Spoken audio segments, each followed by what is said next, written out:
Welcome back to episode, I believe, 6. It's either 6 or 7 of How to Leet Code with Jeff. Today we're going to be solving a rather it's it's a more difficult problem compared to and we in the previous series we kind of really didn't build on it. However, this video might be for like if you've been solving Leet Code for you feel like you can tackle like a harder problem. Um Okay, so LeetCode 347, top K frequent elements.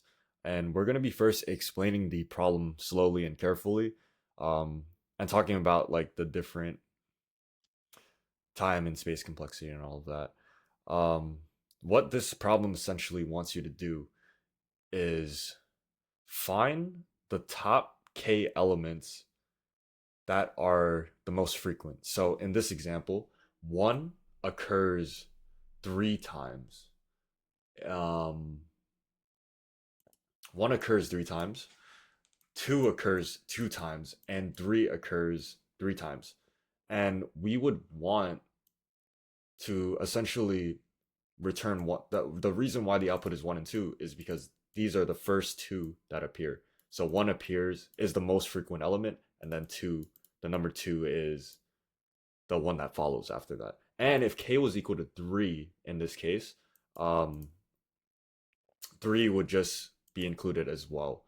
So how do we solve this approach? Well, there are three main approaches to solving this. The first one being the least efficient would be you could just sort the array. Um, because we do in this last example right here, you can see that the given array is not necessarily going to be sorted. And can we do better than this? Can we do better than just calling sort on it and then just returning the first two that show up? Yes, we can actually either use a min or max heap, which we won't be going over that solution. Um, Today, we're actually going to be doing something called, we're going to be utilizing bucket sort. And essentially what bucket sort is if we go over here, we're going to be mapping um the count, right? So we're going to be mapping the count. And before I want to preface this by shout out to LeetCode for coming for explaining this very carefully. I would highly recommend to check out his videos if you guys are preparing for any technical interviews that you have coming up. So back to what I was saying, the main caveat is we are going to be mapping the you would assume that if appears, this number appears however many times, right? So one would appear 3 times in the first case. Two, I believe, occurred 2 times, and then three appeared just once. So this would be count. Uh, but what we actually want to do is it's kind of tricky, right? Because again, if we need to find out the main idea behind this problem is we need to find out sort of how we're going to deal with the bounds of the problem. And what I mean by that is let's say we have an example where 100 appears, right? And how is that gonna be? How are we gonna map the count if we have to go all the way up to 100, right? Well, we can do this by doing a little trick. And the trick is we're going to be actually, yes, we want to map the count, the number to the amount of times it appears, right? But we also want to store a list of the numbers. And what I mean by that is we're we're going to solve this by mapping the number associated at that index. So 0, 1, 2, 3, and at 2, for example. So let's say we have, let's get rid of this. 0, 1, 2, 3. So at 1, we can also associate something where it holds a list of numbers. It holds a list of numbers that occur. So if we had the input as like 1 or 100 and k is equal to 2, the answer would just be 1 and 100. But in this list of numbers, we would be storing 1 and 100. So at the index 1, we know that 1 and 100 occur one time exactly.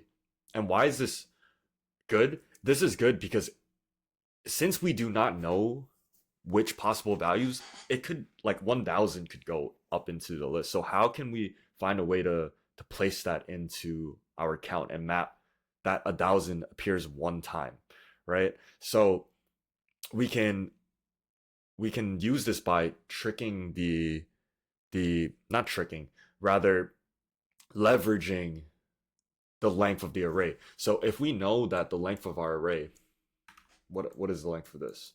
The length of this will be 4, right? Because it's 0, 1, 2, 3, so it'd be n plus 1, right? And we know that the maximum amount of times that any value can appear in this given input is going to be 4 times. So the maximum amount of times it's only possible to fit like 1 this many times. So this is exactly what I'm talking about. And we're going to be implementing bucket sort. We are going to again map the number of occurrences first. So we're going to be mapping the number to how many times it appears in our given dictionary, okay? And then we're going to use this to build a list that essentially holds at the index. So technically you can kind of think of this list as a dictionary, right? So the index is going to be holding again, so 0, 1, 2, 3, all the numbers. So any number, we're not really gonna, this just makes the math easier. We're not gonna be storing that, we're not gonna be using this. But if, for example, 1 appeared 3 times, we would have a list of 1. And then, for example, if 2 appeared also once, we would also store it here. And this is a very, very efficient way to go about this problem, and we'll see why when we get into the actual coding.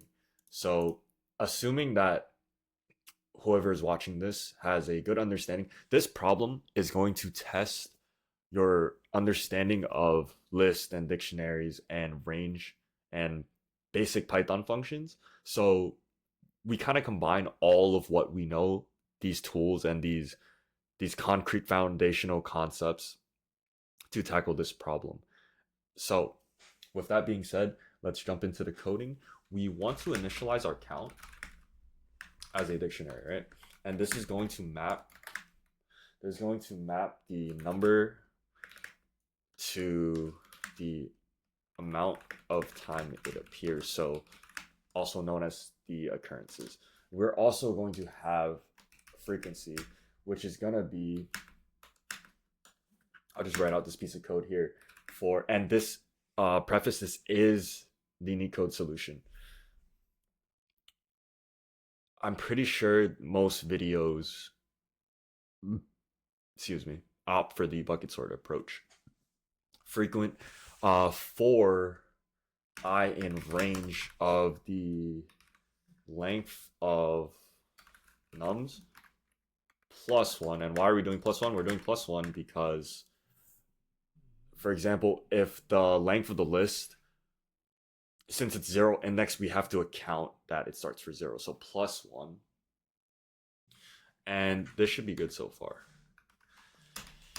Okay, so now that we have both of our data structures initialized, we can start to go through and iterate through our list and then map that number to the amount of time it appears. So for number, in nums, what we want to do is the count of this number is going to be equal to 1, and we're going to access it with count.get, right?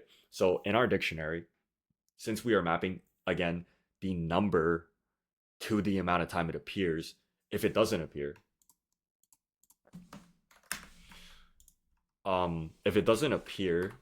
so we want to access this. So count.get, our key is going to be the number, and we are going to return a default value of 0 if it doesn't appear. So if it doesn't exist, we want to initialize the occurrence to 0 and then plus 1 to it. Plus 1 to it. So now we've went through the list of numbers, and then we basically mapped it. Now we have a dictionary to work with that. Again, I will say this again and again: the number and then the amount of time it appears in the list. So we can now leverage this and start building our frequency list. And I'll go ahead and explain this again. Why are we doing for I in range of length nums plus 1? Okay. We are doing this because, again, we know that the amount of empty arrays that we're going to need to store essentially depends on the length of the list. So again, if the length of the list was 6, we know that the maximum amount of times one number could occur would be 6. Okay, now we can start to build our answer. We want to initialize a empty list and build our answer, because again, we are returning the top k frequent elements, and since now we're going to have it mapped. Okay, wait. No. I skipped this step. So we need to start building. We need to not build our answer. We're going to be returning that return value eventually, but we need to first build our frequency list. So again, the frequency list is going to be the index mapped to a list of numbers that appear that amount of times. So we can do this by, for number and count in count.items. For number and count in count.items, we want the key, or we want the index. So we're saying at this index, at this count, we want to append this number to it. We want to append the number, that list, based off of what we built here. And now at this, it's basically saying if I can, type at this index,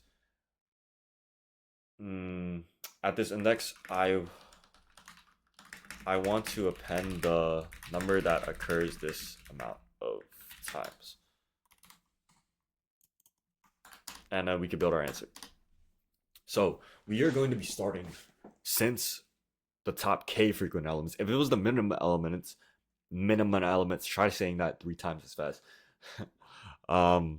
If it was the opposite, we would start from the beginning, right? But since we need to go backwards, since we're dealing with the elements that appear the most first k amount of times, right? So for index in range, so we want to start at the end, right? So in Python, it is start, stop, and step.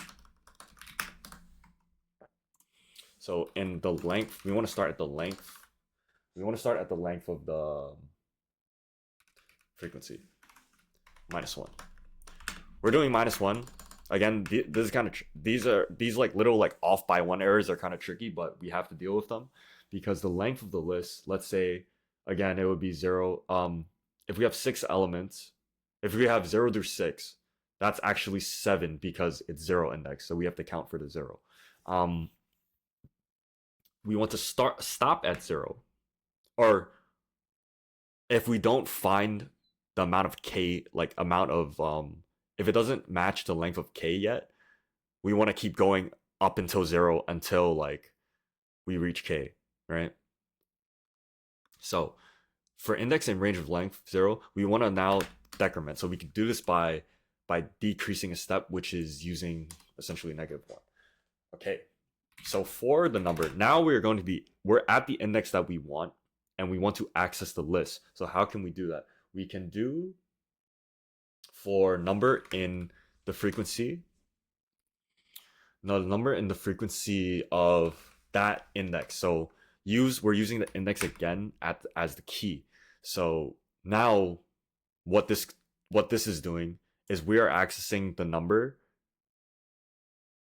and then we're accessing the list of that, which holds, hey, like 1 appeared at index 1. If I see the number 2, I know that 2 occurred 1 time. So for the number in the frequency list, we want to append this number to our we're building our answer and we're returning a list. So do that there. Now the question is, when do we stop, right? We want to stop if the length of k, if it's equal to k, right? We want to stop at k. We don't want, if k is equal to 2, we don't want k is equal to 3, right? So we would stop when k is equal to 2. And how do we do this? We can compare. If our the length of our answer, because we're doing this once at a time, right? We're appending one number. We're checking every number. We're only adding one number at a time. After we add this number, the length of the return value is equal to k, we can go ahead and finally return our value. And then now we will have, this algorithm will give us the top k frequent elements. Syntax error. I am missing a colon over there. But all cases submitted. This is a really nice solution. And we could talk a little bit about, because the space complexity now, where it's gonna be O of n, but why is it O of n? Because we have to go through and build the number.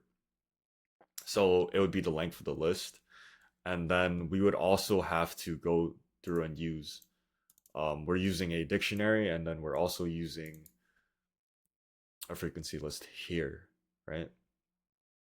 So this bucket sort problem, is really one of those problems that you should learn, just because this type of pattern appears, there's a lot of questions like this, like kf